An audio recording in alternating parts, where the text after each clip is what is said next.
there, welcome to Just Risa. Here we deep dive into true crime, current events, pop culture, and life's little oddities. Stick around, hit that like button, and don't forget to subscribe for your regular dose of intriguing stories and thought-provoking conversations. And remember, always be unapologetically you.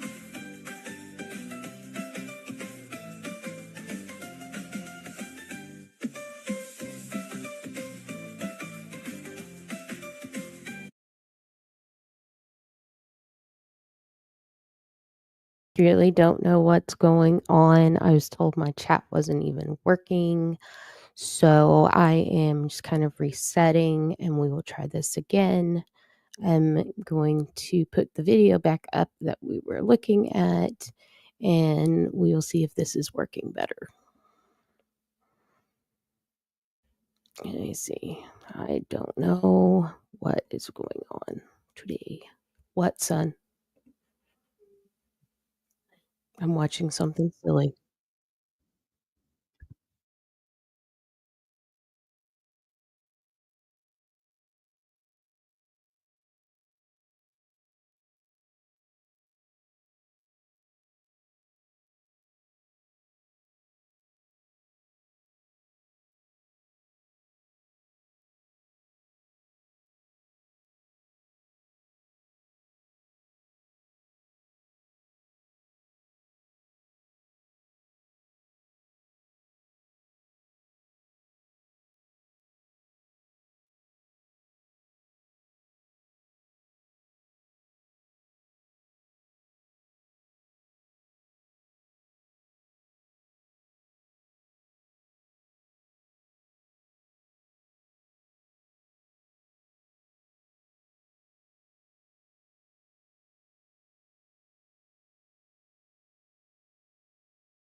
旦休憩。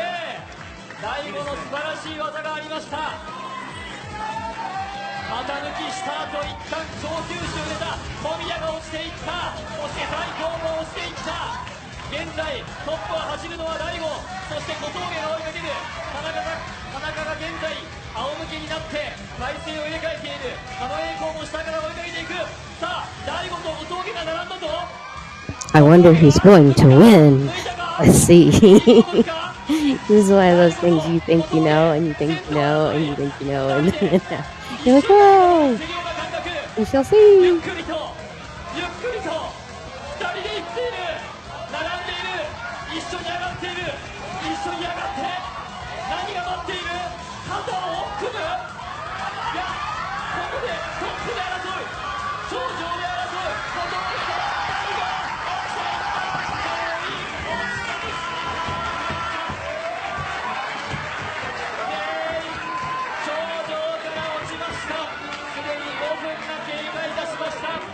なぜか全員落ちた後に月を見て狩野英孝が一人で登っていく。なぜか狩野英孝が全員落ちた後トップに立つ。その後ろ小峠が行く。狩野英孝中央まで来ました。すでに戦いは5分を経過しております。狩野英孝と一番下まで落ちたはずの小峠、また2位まで上がってきた。小峠と狩野英孝、この2人の激しい戦い。さあ中央突破している狩野英孝か小峠がスピードが上がってきた。先ほどは頂上で大悟と小峠の戦いがあった。小峠最後の最後、全員落下。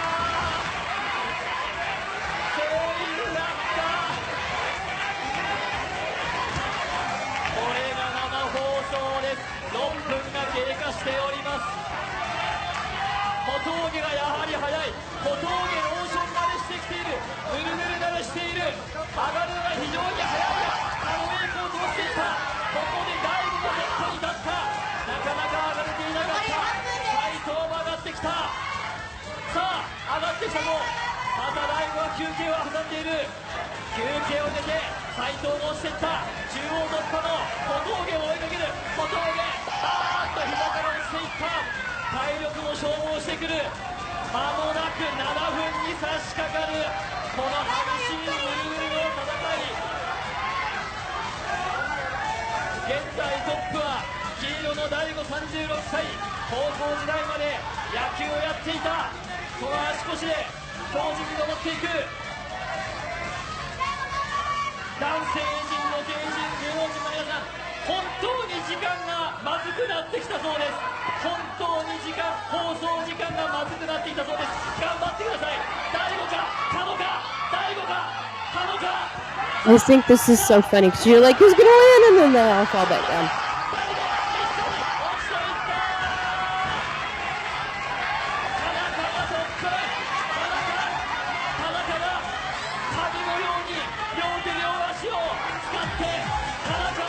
まさにこれが神のものまねを今までずっとやってきた。長野氏のために、ヌルヌルのために田中は神のものまねをやってきたと、そう感じさせる。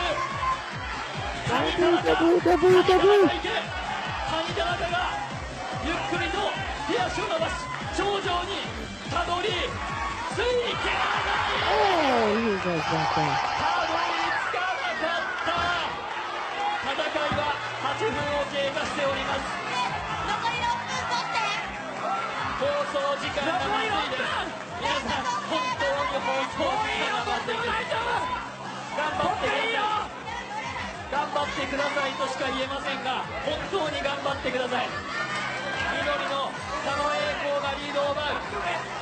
狩野英孝がリードを奪っていく。狩野英孝、さあまさにこのトレジャーハンターで狩野英孝が栄光をつかもうとしている。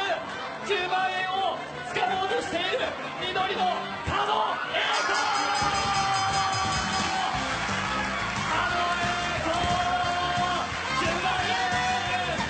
この番組はサントリーと Yay, we ご覧 got a のスポンサーの提供で winner. お送りしました。So as I said, that was just something that is just oh no, it's gonna copyright strike me. That's just something I found for fun. I'm going to do my intro one more time so I can cut that out of the beginning. It was just something to do for fun while we wait for anybody to show up. I don't know if anybody's going to or not, but that's okay because you can watch this later.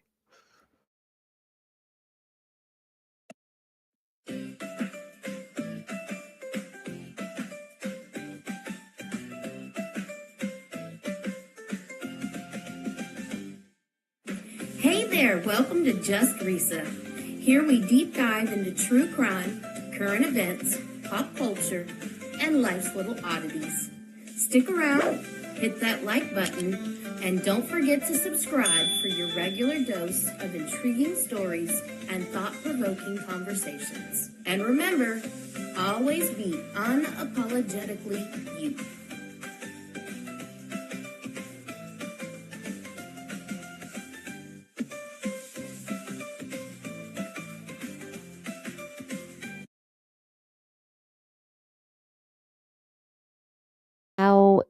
How is everybody today? I'm still sad. If you saw mine from yesterday, my cousin was killed in a motorcycle accident on Thursday.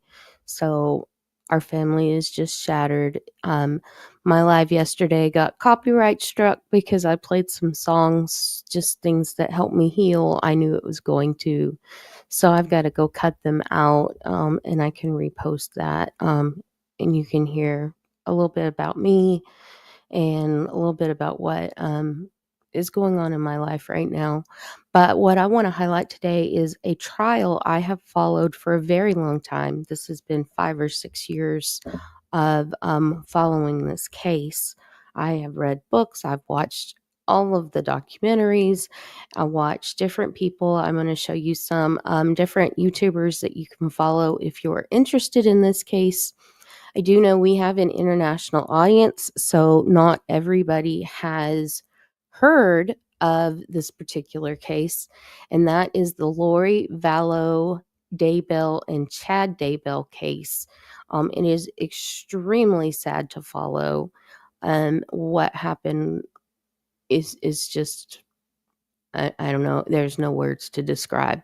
But they actually had a cult. That's what my channel has been following right now are people who are dynamic duos and people who are using this cult mentality to keep people sucked in and to commit their crimes. So this case follows exactly what is going on with a lot of these current things we're seeing, and just some different things we can parallel with a lot of different things we're seeing in the world right now. And that's why I think it's important with anything. We can look at things from the past or that are ongoing, and we can learn and look for the warning signs, the red flags, so that things like this don't happen again. And so I'm going to turn this on. This is from a YouTube team. It is a husband-wife team. If you like true crime, I highly recommend you go and look at their channel. Their channel is Hidden True Crime, and they are a husband-wife duo. If you look on here on the left-hand side on their banner is Dr. John. He is a criminal psychologist, and he breaks down not a psychologist, he is a psychiatrist, a forensic psychiatrist. He breaks down the forensic psychological part of these people. And on the right is Lauren, and Lauren is the investigative reporter. And they're amazing people to follow and listen to. So go hit their join, hit their subscribe. I'm actually a member on them on my other profile. I'm a subscribe. I'm sorry, my brain. Dory moment. I am a member. I'm a hidden gem. And so special thanks to Lauren and to Dr. John. And I'm going to show you some other YouTubers that are with them as we follow this case, or you can go follow it yourself.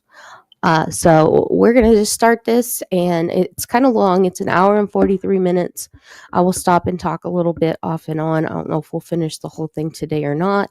We'll see, because I do have time today to do a longer session. So here we go. This is the full story, Lori Vallow Daybell Unmasked. So you can get, this is a very complicated case, and you can get a breakdown and then go watch the trial that's going on, because it is just fascinating. And every day is something new and something just wild. You don't think that's going to cause pain throughout our entire family? That's never my intent. My name is Lauren Matthias, and this is Hidden True Crime, where we delve into the hidden motives of unimaginable crimes. Our podcast started at our dinner table talking about this very case. And 5 years later, we are still talking. And if you are new to the case of Lori Vallow and Chad Daybell and the doomsday cult that ended in a murderous killing spree across states, you are in the right place, and we will take you through everything you need to know before Lori Vallow represents herself in court later this month. And I will be there at her trial in Arizona, taking you through it every step of the way. Consider this your trial headquarters.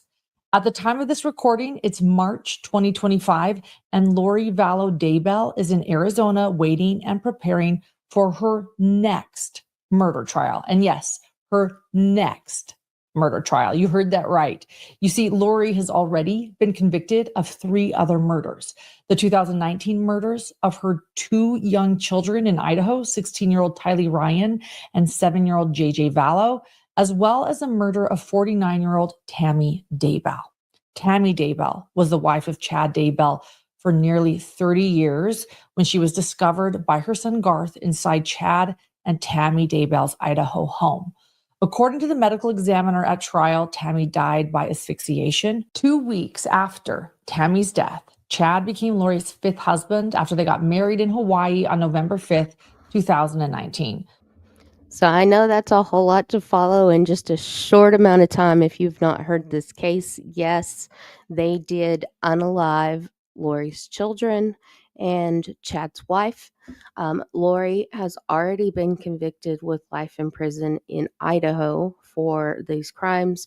Chad got the death penalty in Idaho for his part in this, and now she is back on trial again because there was some more victims in their web of a death, I guess.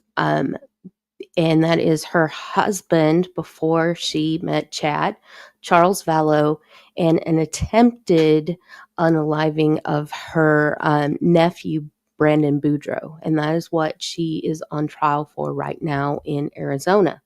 And the very interesting thing about the trial that's ongoing is she decided to be her own attorney. So she is the one that is the attorney in this case, and it every day gets more crazy because it's the Lori show, and she's a fascinating individual to study on a psychological level. Just I don't know, people out there in this world act this way, and that's why we have to be mindful of that and be watch for red flags.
StreamYard is being a pain. Everybody's being a pain. StreamYard's being a pain. I know why, but yeah.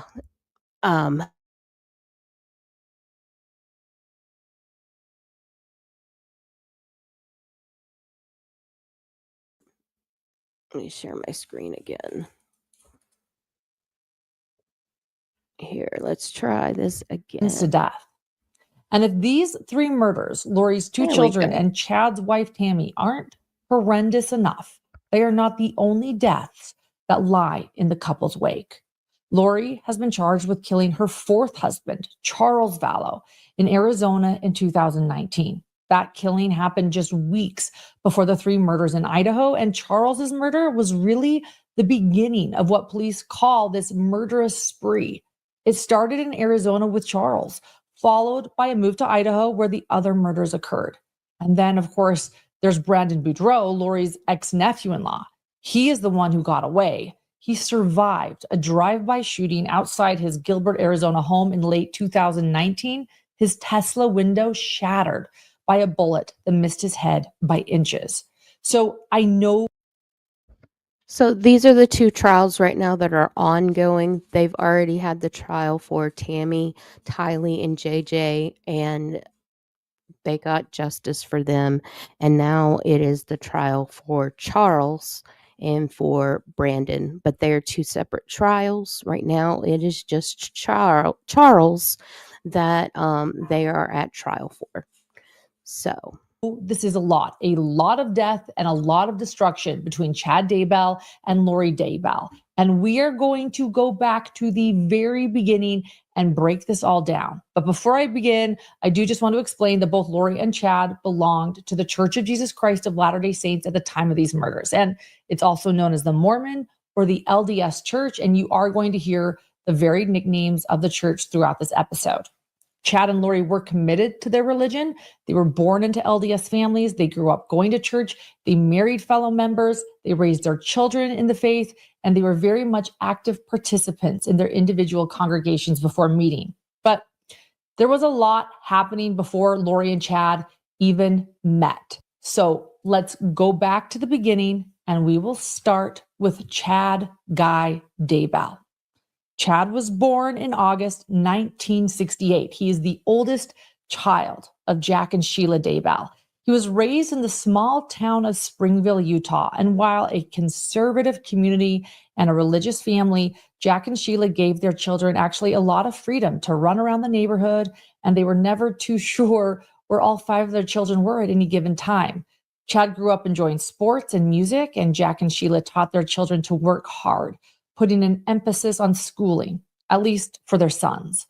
All 4 of Chad's younger brothers went on to get graduate degrees, but not Chad. In fact, Chad took the road less traveled in his family, and he actually lived a very humble life, especially compared to his brothers. He didn't date much in high school, and when he turned 19, he served a church mission in New Jersey for 2 years.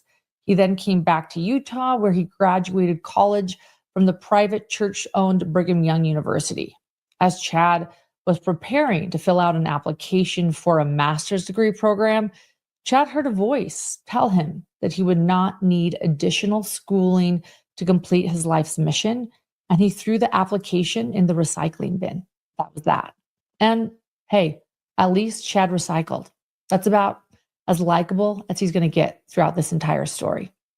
Around the same time, when Chad was 21 years old, just after his LDS mission, he met 19-year-old Tamara Douglas, or Tammy Douglas, a girl from his same hometown of Springville, Utah, who had attended the same high school. Well, there was only one high school in town. But since Tammy was a couple of years younger than Chad, they didn't really know each other yet. Chad essentially noticed Tammy's photo in his brother's high school yearbook and decided to figure out a way he could ask her out.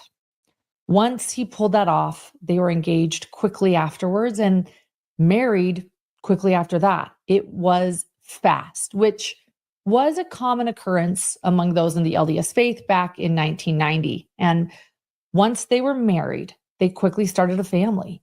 Tammy gave birth to their first son, Garth, in 1993. And during this time, Chad worked as a small town cemetery sexton to make ends meet for the family. But the graveyard working in the cemetery, while it did help his What that basically means, sorry, is he was a grave digger. So he went out and dug these 6-foot grave plots before a funeral. So just keep that in mind. That's just a little twist in this story. And he did write this book that he is reading here that is called 1 Foot in the Grave. And as a disclaimer, before we go any farther in this, they are from the Mormon faith. We will not be discussing religion on this section. And I do want to make a disclaimer. Not everybody in the Mormon faith shares these same views and values. Just like all religions, there are extremists on either side. And this is some extreme views regarding religion in the LDS faith that these two individuals shared, and some of them are not even aligned within the actual Mormon faith. So as a disclaimer, not everybody in that faith shares the same views as these two individuals and what they eventually morphed into. family have health insurance and gave his family the benefits they needed, Chad found more pride in his writing. And he found the time to think up books and stories and write during his time working in the cemetery. The opportunity came for me to take over as the cemetery sexton there, and I took that job in 1995. And as I worked there, suddenly the ideas came more, and I had an idea come for an entire trilogy. You had a little more dead time while you were there? Exactly, yeah. It's amazing what you can think about when you're weed eating and digging graves. Chad's love of writing turned into him becoming an author, and his books were soon picked up and published. They involved frightening doomsday scenarios, and soon Chad Daybell became a well-known apocalyptic author within the LDS community, with several books portraying the last days through fictional characters and stories. Chad's books were published and shared in the Deseret bookstore. It's a store that was owned by the LDS Church. And some of his books, though, they started causing some controversy pretty quickly, especially after one of his characters in a book, and this character is an angel. Well, this angel drop kicks another character. And this really isn't in line with LDS Church doctrine, angels beating people up. And so Deseret Book actually stopped publishing Chad's books in 2003 for a time. And Chad Daybell, upset that his church wasn't allowing him to share certain scenes that he felt were important, he decided that it was time to not just write, but to become his own publisher. He and his wife Tammy started Spring Creek Book Company in 2004, where he continued to publish his novels. But Chad also wanted to find other authors that he could help publish. And he did find them. Small Wholesaler of the Year award in 2005 and 2006 at the LDS Booksellers Convention. And soon we had about 30 authors and had some really big sellers, a lot of nonfiction. Take a listen to one of them. Somebody named Lauren Matthias, podcast Hidden True Crime. No longer will I allow you or anyone else to control or manipulate me. I own my energy. I take back my power. That was Julie Rowe, one of the authors Chad published, and a name you really need to remember. Spring Creek published books about visionaries that had near-death experiences, and their most popular books were by Julie Rowe that you just heard from. As these books grew in popularity, Chad was beginning to be asked to speak and spend more time away from home promoting these religiously themed books full of visionary doom and destruction. Well, Chad and Tammy were from Utah and spent their first 25 years of marriage there, surrounded by family and raising their kids in the town that they also spent their childhood. In the summer of 2015, Chad made an unexpected decision to move Tammy and their five children ranging from teenager to young adult, to Rexburg, Idaho. a small conservative East Idaho town where most of the population did share their same LDS faith. It's also the home to BYU Idaho, a private church-owned university.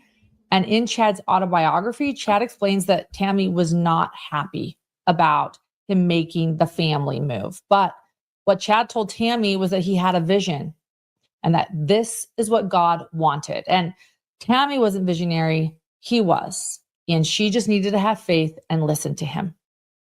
Rexburg was a big change from life in the bustling bedroom community of Springville. So as you can tell, Chad, his views on religion and his views on world radically started to shift. He thought he was having visions. I'm not going to say he did or didn't. That's up for interpretation. But he moved his family to Idaho because he said that he had a vision and that's where God was leading him to move his family to. And you will hear more about his visions in a little while. And then he also hooked up with another author. Her name is Julie Rowe.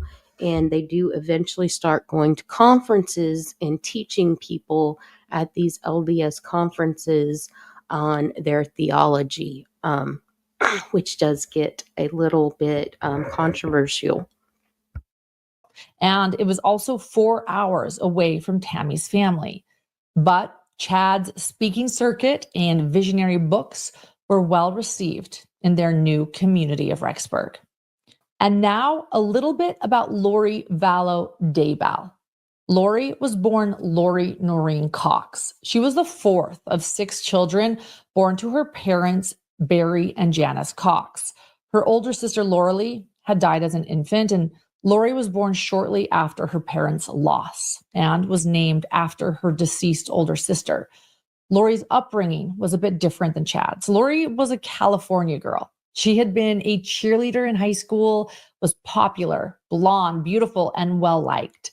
Similar to Chad, though, she grew up in an LDS family, but she seemed a bit more rebellious than straight arrow Chad. Family described Lori's first boyfriend, Nelson, as a bad influence on her. They say Lori started doing drugs in high school shortly after meeting Nelson, and by the time Lori had graduated from high school, she had run off and moved in with him. Her family did not approve. Nelson was not LDS, and Lori was just simply too young. After she left Nelson, Lori then moved in with her younger brother, Adam, and that is how she met her second husband, William Lagonia. Take a listen to Lori's brother, Adam, talk about Lori's first 2 marriages with us during an interview in 2023. In high school, she ended up marrying a guy named Nelson who was known of doing drugs, and he got Lori on drugs, and Lori was doing drugs with him, and then they ended up getting married.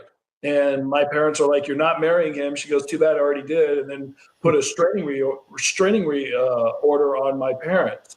And then 2 weeks or 3 weeks or 4 weeks later, she came back to the house and apologized and got out of that marriage. And then ended up marrying another guy named Will, who was, Lori came to Austin, Texas. I was doing a radio show there, and she said, "Can I live with you?" And I said, "Sure." So she got a room. I gave her one of my rooms in my apartment. Well, she worked at the Chess King at the Barton Creek Mall in Austin, Texas, and she met this guy, Will, at the Chess King. And next thing you know, she brings him home to my apartment. And I walk in, and she's like, "Hey, this is Will. He's going to live with us." And I was like, "What? This is my apartment." And it's, Not anymore. And then Will steps in, like, "Don't worry about anything, man. I'll get groceries." And I was like, "Oh my gosh." So I told Laura, I was like, "That's not going down." So they left. And the end of that story was Will used to abuse her and beat her up all the time. I remember one time when she was pregnant with Colby, she called me crying because Will had beat her up, and she was at a gas station at 2:00 in the morning, and I came and picked her up. Lori had a... So if you can tell, Lori actually had multiple husbands before Charles and Chad. And if you saw on the side there, that was Dr. John and Lauren, who were talking with Adam Cox, who is Lori's brother. And I'm not sure who the other individual was. I'm sure it's some kind of family. I can't remember. Child, her first child with William Lagonia, named Colby, which meant navigating life as a single mom once the divorce was finalized. So Lori started working long hours at a hair salon to make ends meet until one day, a male client named Joe Ryan made an appointment with Lori to get his hair done after seeing her photo in the salon where she worked. Joe told his family he loved the arm candy that Lori was, and he converted to Mormonism. When Joe became husband number 3, Lori's son Colby took his last name, becoming Colby Ryan. The family settled in Austin, Texas on 3 acres. And shortly after their 2001 wedding, in 2002, a blue-eyed baby girl with cherub cheeks named Tylee was born. And life looked perfect. Lori implied as much when she appeared on the Wheel of Fortune.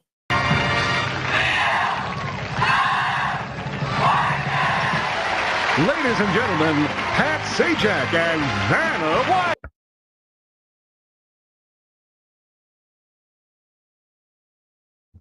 And yes, Lori went on Wheel of Fortune. I don't know. So you'll see her here. Sorry, I'm coughing so much today. It's a contestant on Wheel of Fortune. Here they come. Thanks, Charles. Thank you very much. Hello there. Hi, how you doing, Lori? Lori Ryan from Austin, Texas. That's right. Hairstylist in Austin, hey? That's right, the best. How's the hair in Austin?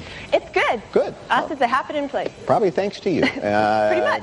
Talk about your family a little bit. I have a wonderful husband, Joseph, at home, who is watching our 2 beautiful children, Colby, who's 7, and Tylee, who is 1. Yeah, what do you guys like to do for fun? We like to play all kinds of sports on our 3 acres.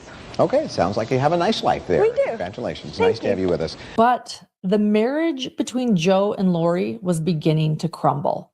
Joe had serious rage issues, and physical abuse towards his stepson Colby was witnessed by others. Also, others have described Joe as a Jekyll and Hyde personality. Lori and Joe's divorce finalized in 2005, but not without a lengthy and ongoing custody battle over their daughter Tylee. During this time, Joe was arrested for family violence after assaulting Lori in a courtroom cafeteria.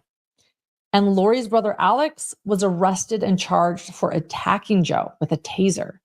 Clearly, neither Joe or Lori made things easy during the custody battle, with one ad litem suggesting foster care for Tylee, who was exhibiting anxiety and unexplained health issues at a very young age. One therapist who conducted an interview with Lori during this custody battle over Tylee noted Lori's possible personality disorder and extreme religious beliefs. It was certainly an eerie foreshadowing. And during this drawn-out custody battle, Charles Vallow, a Southern gentleman from Louisiana, enters the picture.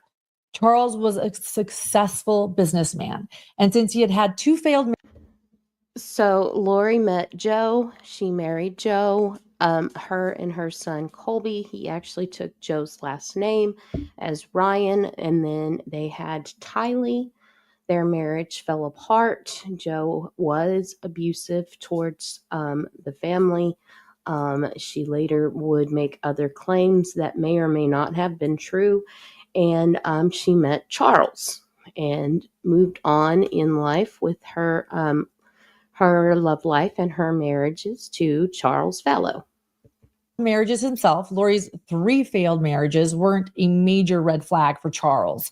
Life happens, and so does divorce.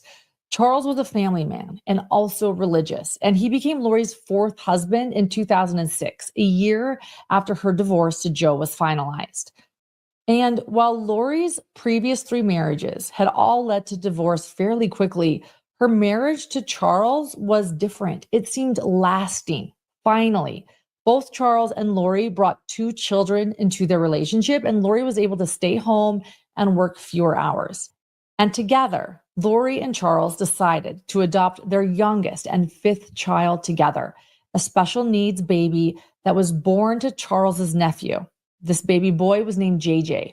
Charles's sister, Kay Woodcock, had become JJ's guardian when he was an infant, just after JJ was born in Louisiana in 2012.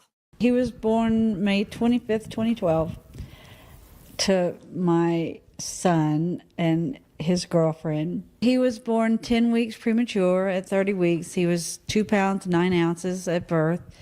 He was in the hospital for 6 weeks. The social worker called and said that she was given our names, and she asked if we would take him in. And of course, I said yes. And I did that without any input from Larry. I went home. I went home before him, and I called him and said, "Okay, you've got to come home. We got to talk." And so when he got there, I had a bottle of his favorite scotch sitting on the table with a glass with ice in it. I didn't know.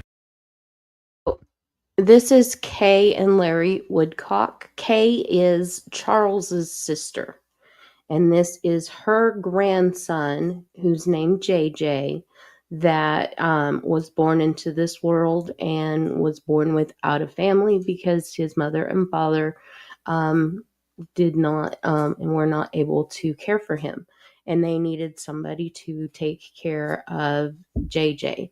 And Kay and Larry stepped in for a while with JJ. If she was kicking me out or, said I'm dying of cancer or what. But you were prepared for anything. I was prepared. I was open to it, whatever. And she said, best I can remember, we're going to have a baby. I accepted that without talking to you, but, if you want out, I understand. And I thought about it for about half a second. And I said, why wouldn't I not be part of this? I said, absolutely, let's do it.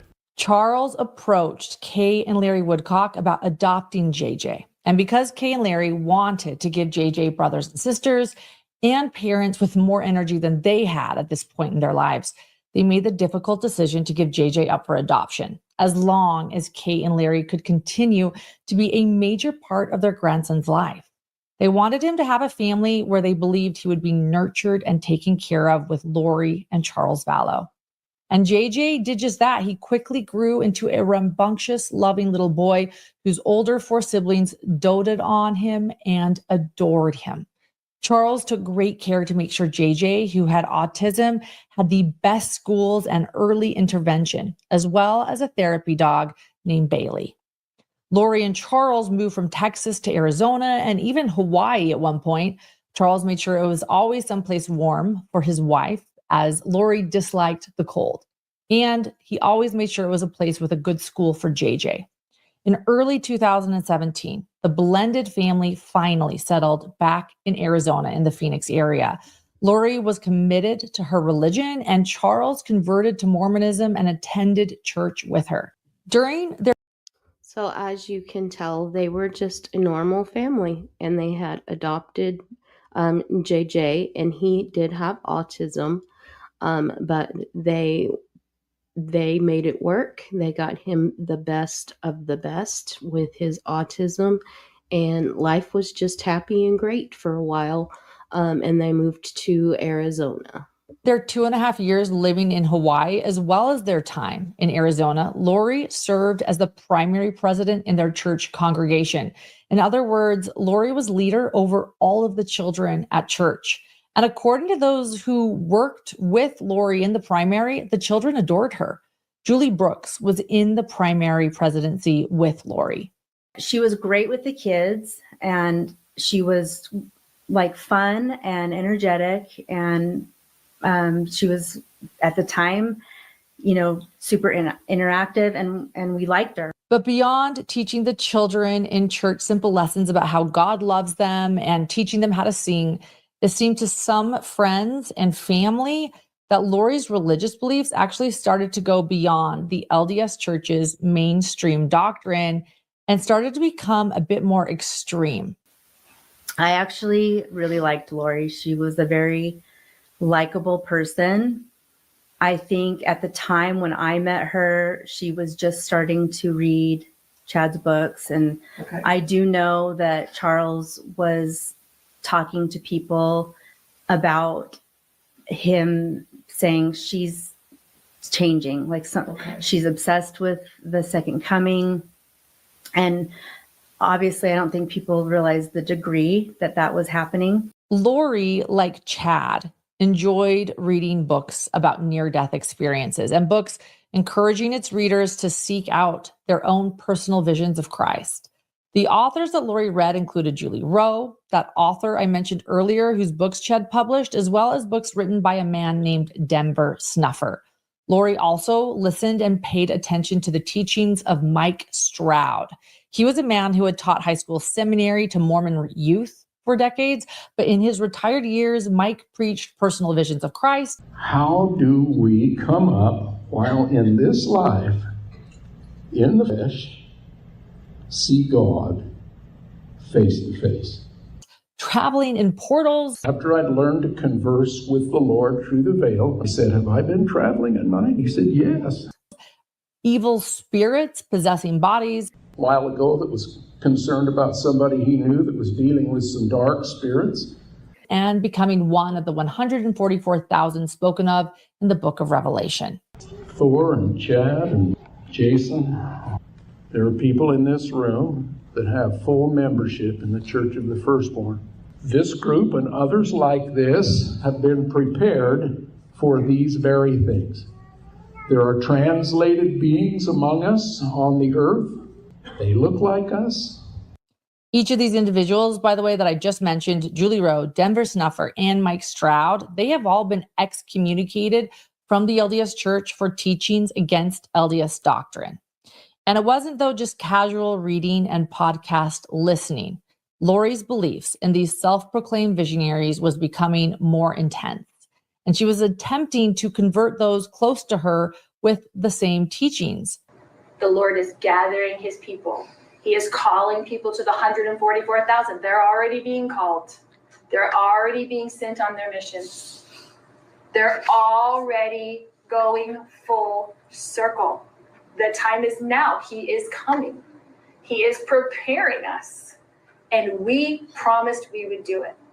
Her friend. So that was Lori. She liked to do beauty pageants and things like that. She was she's a very pretty woman.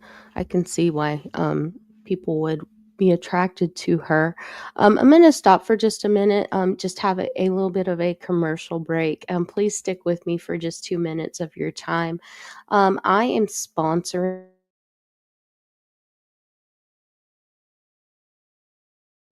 It muted me. I am sponsoring I a came to charity YouTube wanting to help others and advocate for real change, not empty promises, not flashy scams, not to put money in somebody's pocket. Breed Love is a nonprofit organization that provides nutritious, ready-to-eat meals to people in crisis worldwide.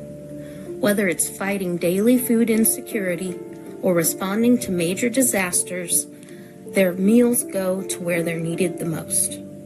For just $5, you can provide 100 servings of food. Right now, you can pause this video, scan the QR code on the screen, or you can go to breedlove.org for more information. The links are below in the description. If you're donating from inside the United States, you can go directly to the breedlove.org website. Or if you are international, you can send your contribution directly to me, to my PayPal or my Cash App. I will personally ensure the transfer to Breedlove, and I will send you a receipt as confirmation. I don't do scams. Please email me at unapologeticallyrisa@gmail.com. I want to keep a counter of how many meals we, as a community, have helped serve. Hunger is a problem we can fight. With your support, Breed Love can send more meals, save more lives, and bring hope to those who need it most. It's easy to feel helpless when the world's problems seem so big. We can be the reason someone eats today, because no one should have to go to bed hungry.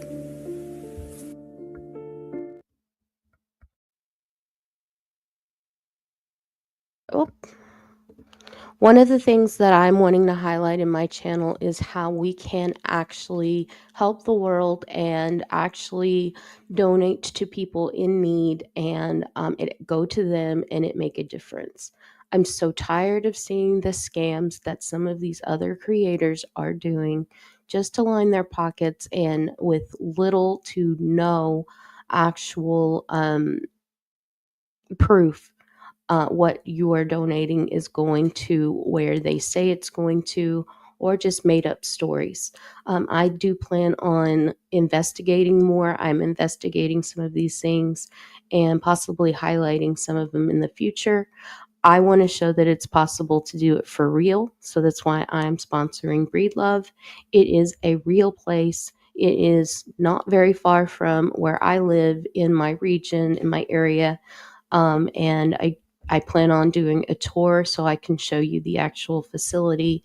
And they do hunger. They send their food product out for impoverished nations who are in hunger with famine, and then to natural disasters around the world. They sent to Ukraine during their crisis with their war. I think they still are. During the hurricanes that came through the United States, they sent aid to them. And I'm still researching exactly where all else at the moment that they are reaching out. I know when I was in college was Hurricane Katrina, and they sent things to Katrina, a group of people.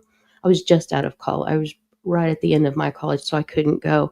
But my brother and a group of people went down with them, and then also did some help with cleanup after Katrina. So it is a real place, and your money will go directly to them, which goes directly to helping feed the world who are in hunger crisis. So back to Lori Vallow. April Raymond, who went to church with Lori in Hawaii, well, she told me that Lori had given her Denver Snuffer's book, A Second Comforter, as a gift, and told April that it would change her life. In the book, Snuffer teaches readers to seek their own visions of Christ. Lori's older brother, Alex Cox, someone you really need to remember, Alex Cox. Well, he had been excommunicated from his Mormon faith years prior for sexual deviancy, but he took his sister's advice and started immersing himself in the unique books and strange beliefs in portals, possession, controlling the elements, desiring to be translated, and having your own visions. Lori even sang about her brother's conversion to these bizarre beliefs on the karaoke app Small in November of 2017, seeming to mention both Julie Rowe, the author whose books Chad published, and Mike Stroud. The lyrics are set to the tune of Leonard Cohen's song, Hallelujah. And some of the lyrics that you're about to hear, it started out with Julie Rowe, and it turned on the light, you know. And he, meaning Alex, was changed forever in an instant. He, Alex, knows there is a God above. He surely taught him how to love. And Mike confirms his insights every day now.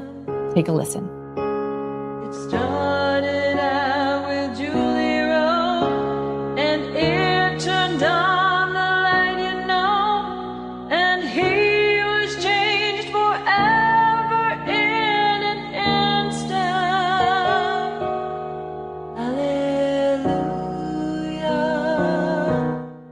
According to multiple sources, including family, Lori loved the book Visions of Glory by John Pontius.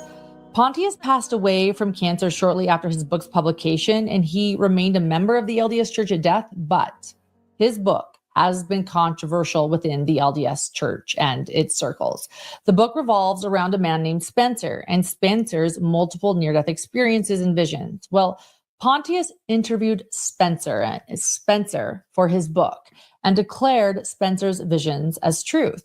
So how did Lori Vallow's beliefs fit in with Chad Daybell's beliefs? And how did these two worlds finally collide? Well, Chad Daybell also spoke about the book Visions of Glory and the book's visionary that is named Spencer in this book, even mentioning Spencer and the book by name in the speeches that he gave at these doomsday conferences. Take a listen. Here's Chad mentioning Spencer in one of his speeches.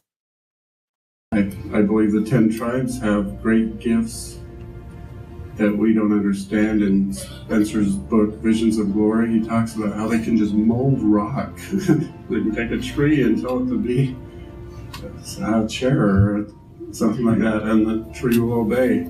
So I found the real Spencer during my research, and he is a retired therapist and University of Utah professor in Salt Lake City, Utah, named Tom Harrison. And I reached out to Harrison a few years ago with some questions, and he mailed me a letter that he had written to leaders of his LDS congregation back in 2014, declaring that he is indeed Spencer. And what else does he do? Well, he denounces the book Visions of Glory and actually apologizes for it in this letter. I read a part of the letter to one of our interviewees named Anna, who also brought up the controversy and prominence of this book when it comes to Chad and Lori's beliefs. Here's a snippet from that interview I had with Anna. Take a listen. I don't know that I'd ever heard of portals before Visions of Glory. Okay.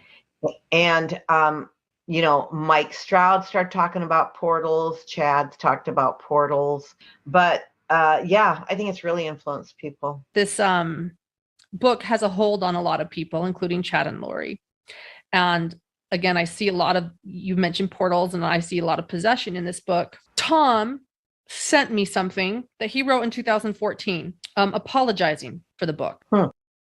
I believe much of it is a metaphor or analogy, and that's all it should be taken as. He then ends with that he holds his membership of the Church of Jesus Christ of Latter-day Saints as his most prized possession. He apologizes for any injury or misunderstanding this has caused the church, his family, or individual associated with this book. He is so sorry for any offense this has caused any member. Visions.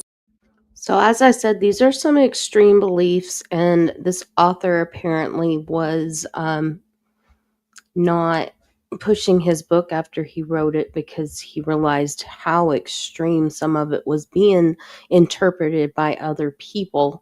And this is where Chad got some of his belief system that he started to formulate that was extreme and not aligned with the Mormon faith. Of Glory takes readers through what will happen before the second coming of Christ, like tribulations, tragedy, destruction. And this traumatic time period also includes portals, people becoming translated, tent cities, evil spirits entering bodies, knowing different people from past lives that the other has lived, being possessed by evil spirits. And get this, how some people are so evil that they will be better off being killed before Christ comes again. And again, the book is based on the visions of Spencer or Tom Harrison, because Tom Harrison had these multiple near-death experiences. Thus, this means that Spencer can now see visions of the future. Spencer, Tom Harrison, same. So the readership for this book is actually quite large, and it has a bit of a cult following. Even still today, around this time period, it was being promoted by conservative political commenter Glenn Beck and being read and shared by Tim Ballard. Tim Ballard was the man who was the subject of the movie Sound of Freedom. And Ballard was also appointed by President Trump to head the Advisory Council to End Human Trafficking. Yet now numerous women have now come forward to claim Ballard actually trafficked them through fake rescue missions. And let's not forget Ruby Franke and Jody Hildebrandt, two convicted child abusers who, according to Ruby's Dr. Sherry, they also loved the book Visions of Glory and believed it to be truth. If you've been following my channel, we have also been highlighting the Ruby Franke and Jody Hildebrandt case. So these are all kind of interlinked in a way, which, as I said before, I am not a doctor. I'm not a psychologist. I don't have medical training, but I do have a lot of knowledge about psychology. I do a lot of studying. I do have some certification with mental health first aid, and it's just something that fascinates me why we do what we do. And so these all being interlinked, I find, I don't believe in coincidence. I just find it intriguing. I guess that would be the best word to use, is intriguing. That all of these cases parallel each other in a way. Jody Hildebrand and Tom Harrison would even speak at conferences together. So I know that's a lot. So let's get back to Chad and Lori before we go too far off with Ruby and Jody here. But in addition to this book, Visions of Glory, and the extreme religious literature Lori and her brother Alex were devouring, around 2016, Lori also started reading those doomsday novels written by Chad Daybell himself. It seemed only natural that Chad's writings would also appeal to Lori.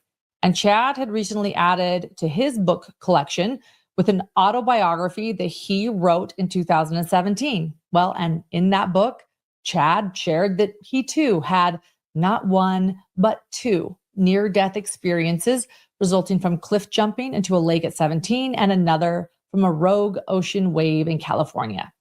Here is Chad in 2018 speaking at a conference, sharing about these near-death experiences.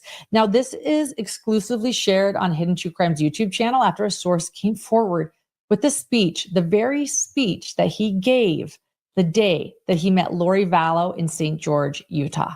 Take a listen. And it just took forever to hit the water. Just 1, 2, 3, and just kind of flailing. And when I hit, it was like hitting concrete.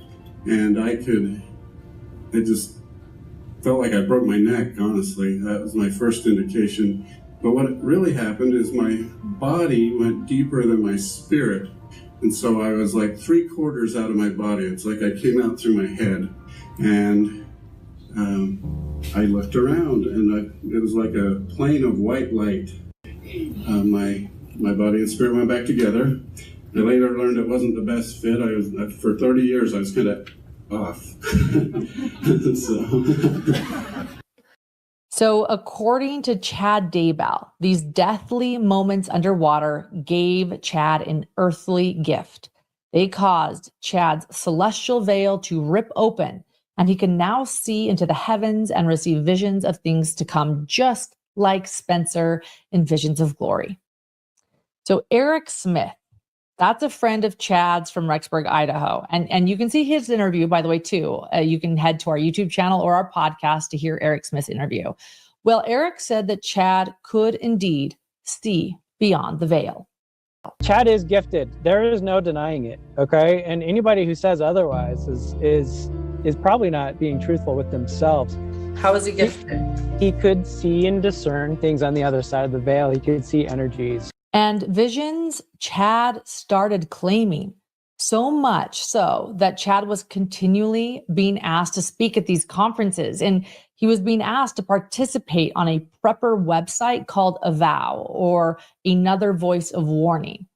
Avow focused on preparing for future calamity and chaos that the last days would bring, and is actually listed by the Southern Poverty Law Center as an anti-government extremist organization.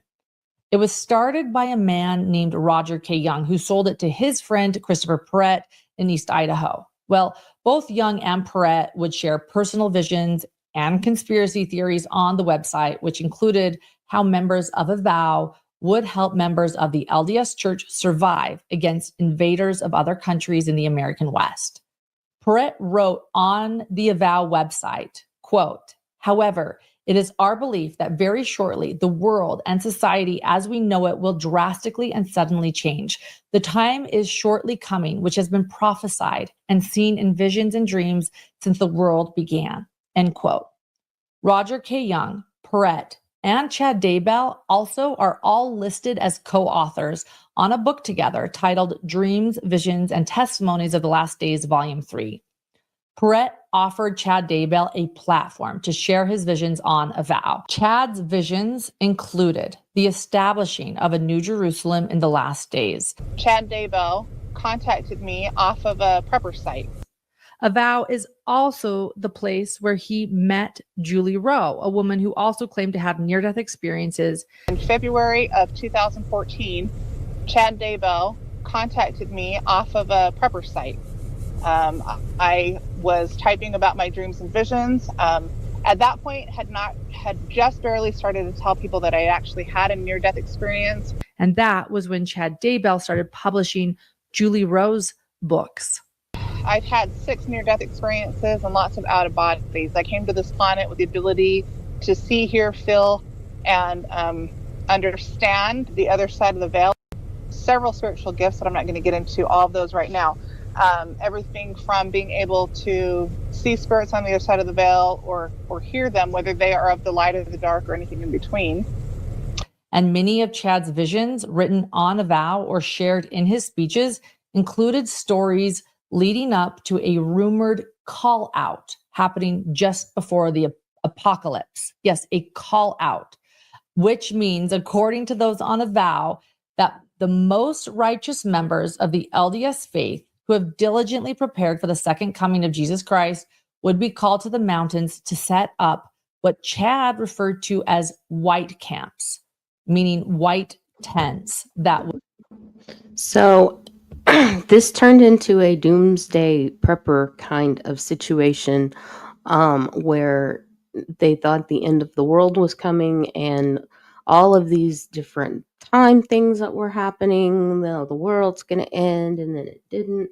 I tell my students at school that the world is supposed to have ended like over 50 times since I can remember. With Y2K, the world was going to end in 2012. The Mayan calendar stopped. I told my students that maybe that's when the Mayan calendar guy died, because they had the smallpox epidemic that was killing them all that the white settlers brought in. So maybe he just died, and that's why the calendar just suddenly stopped, as a way to kind of explain that to them. It was just kind of our joke. But every time that one of these end of the world prophecies would come up is when Chad would push out more and more of these radical ideas.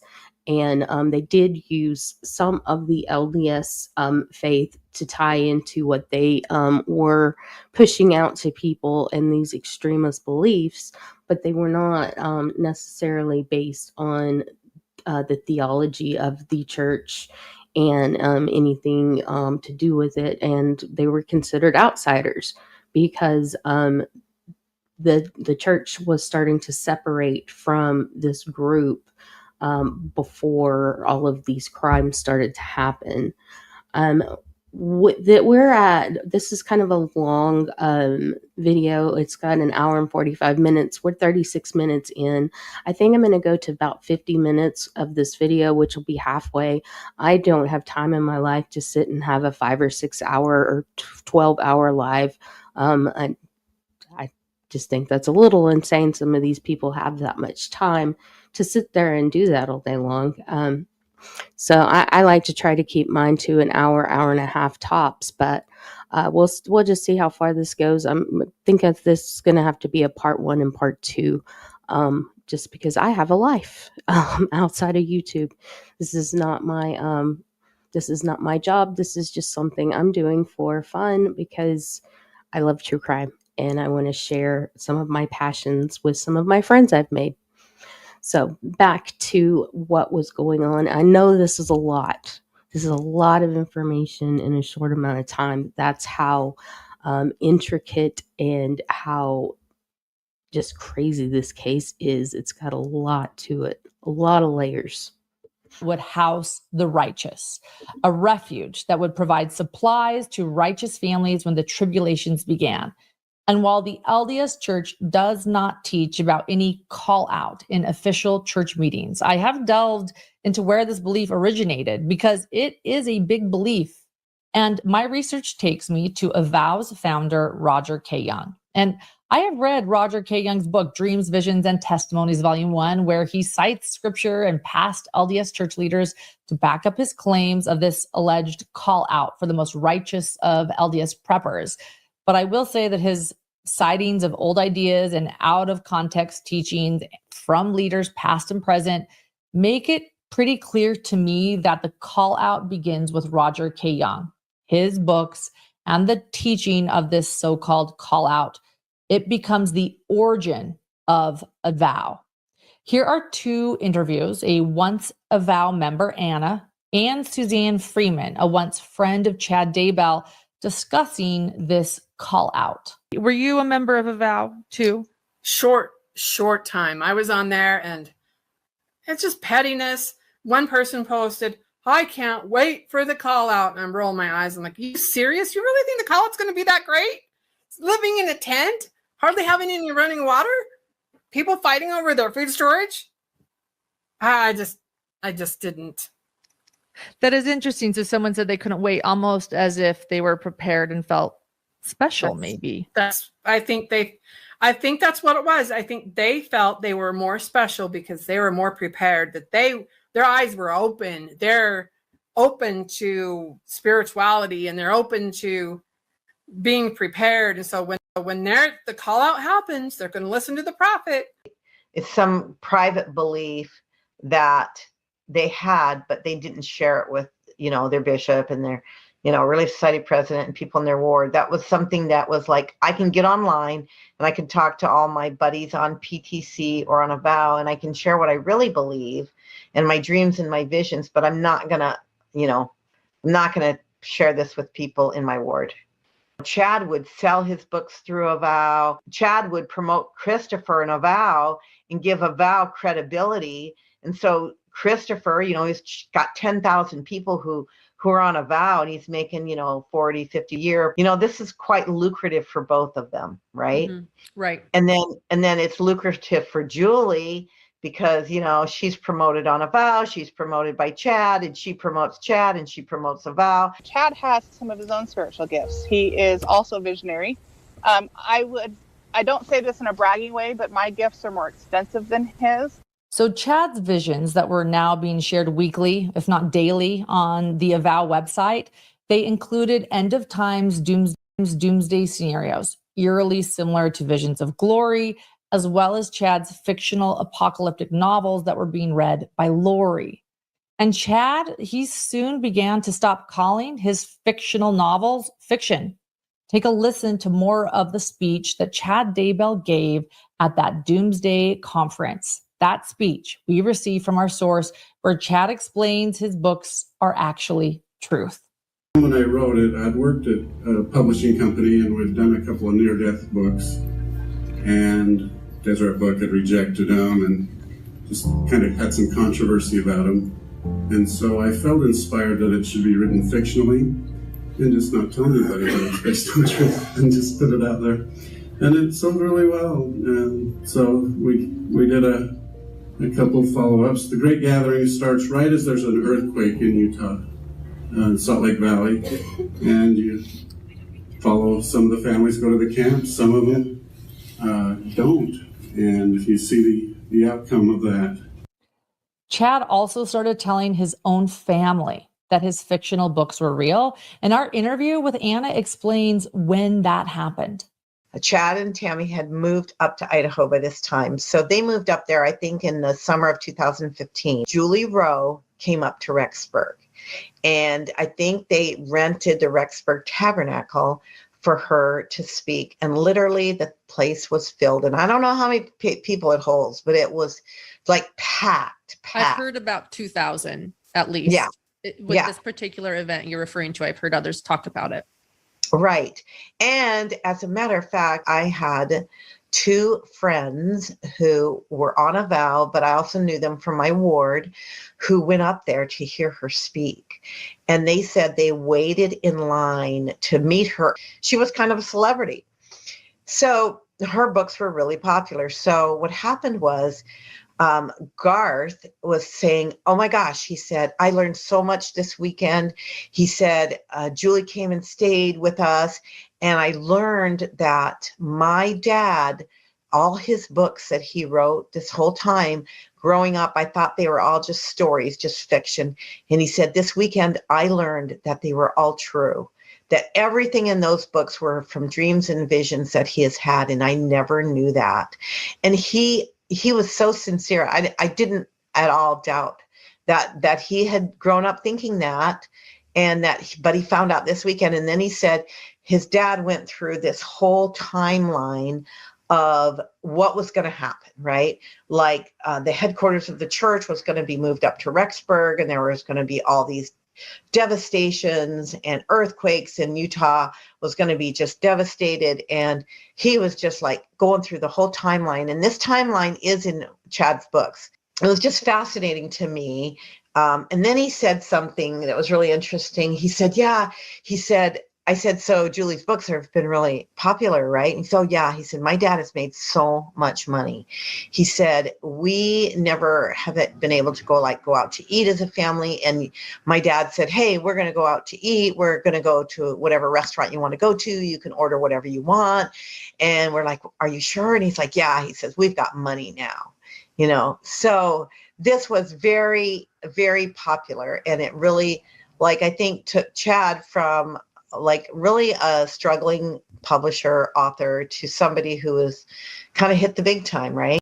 Despite Lori and Chad having some mutual friends and these shared doomsday beliefs, it actually wasn't until October 2018 when Chad Daybell and Lori Vallow officially met while at a Doomsday LDS conference in St. George, Utah, where attendees spoke of their visions and dreams.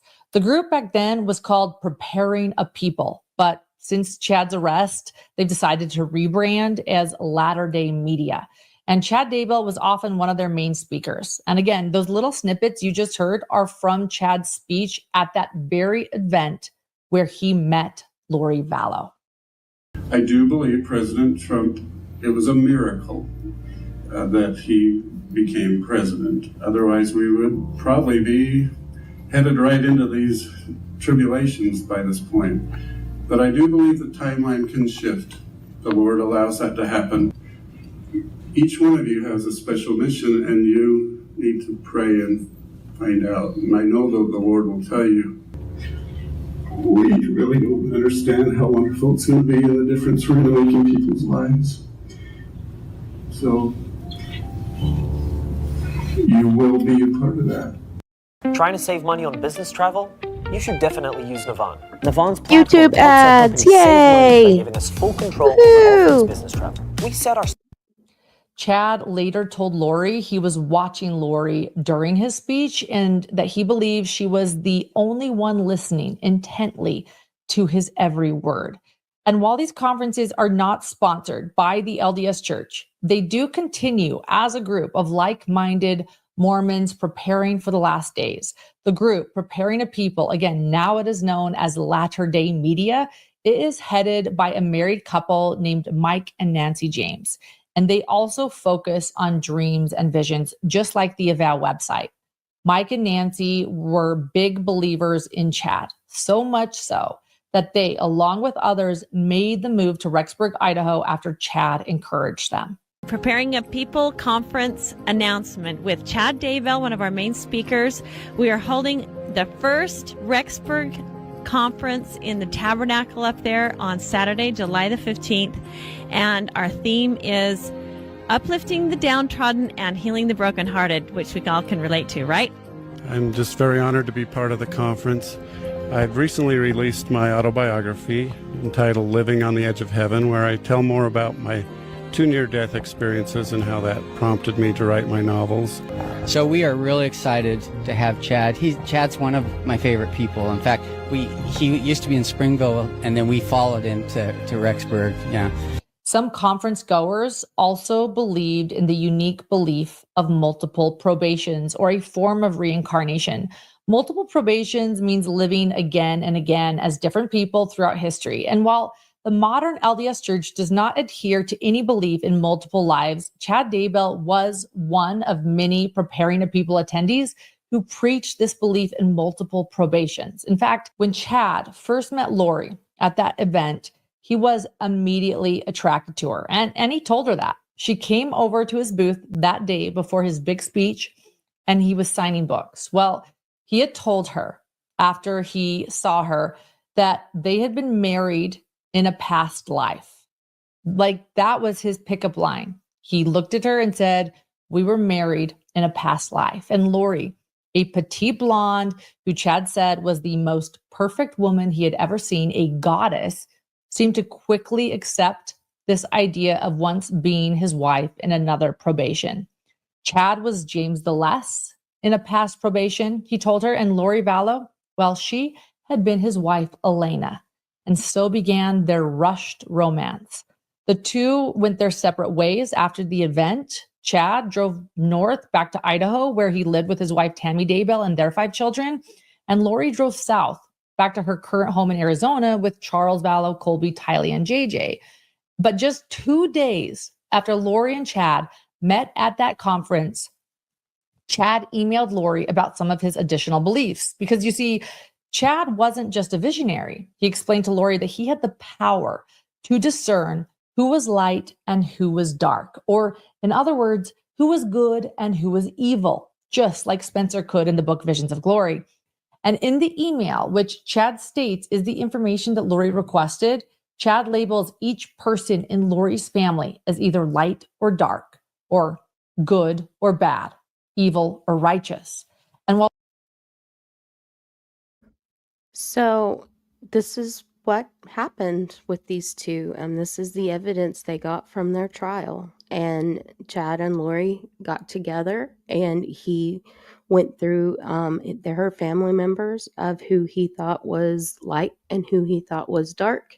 And you will see more of this as this moves forward, because people shift on his little timeline through the timeline of what he shows people, and it's just wild. This stuff is wild and crazy.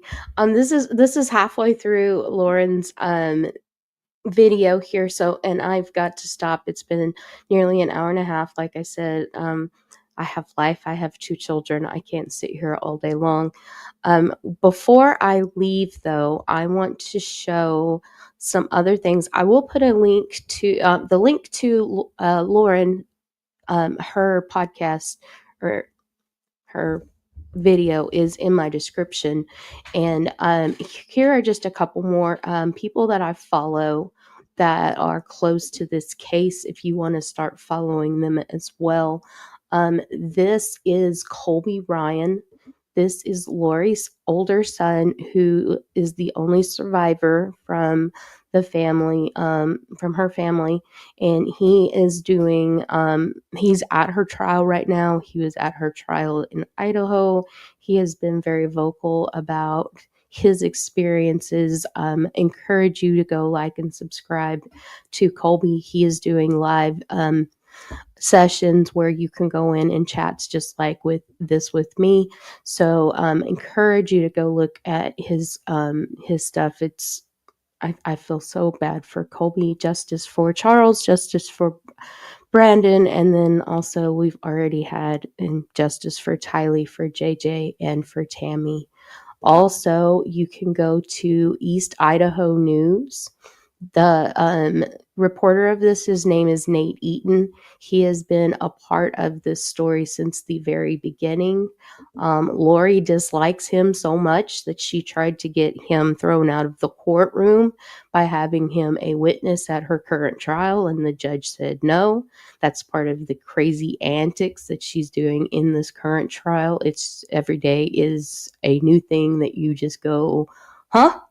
And shake your head, because there's just something different every single day.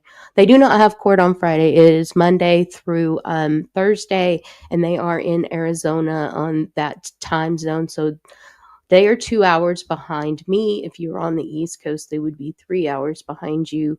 If you are not in the United States, you would have to look up that time zone related to yours. I'm Central Time Zone with Dallas and Chicago. So, and one other you can go look at, this is another one that I follow. Her name is Linda with It's a Crime, and she does live commentary during the trial. So they watch the trial as it's ongoing, and she does live commentary with it, with her research. She did the first 2 trials in Idaho, and I watched her every day. Instead of the court footage, I watched her because she broke everything down. So kudos to Linda. And I highly recommend those three if you are really interested in this case. And I might show a little bit of their footage looking at this case a little bit further in a little more detail. So that is it for me today. Again, I am very sad today because of the loss of my dear cousin Colby. He was a special person. He was 44 years old, was killed in a motorcycle accident on Thursday. So the next part of my live, it may be Tuesday before I can get to it because I do have things with my family the next 2 days with the death of my family member. So on that note, I will see you on the flip in the YouTube metaverse.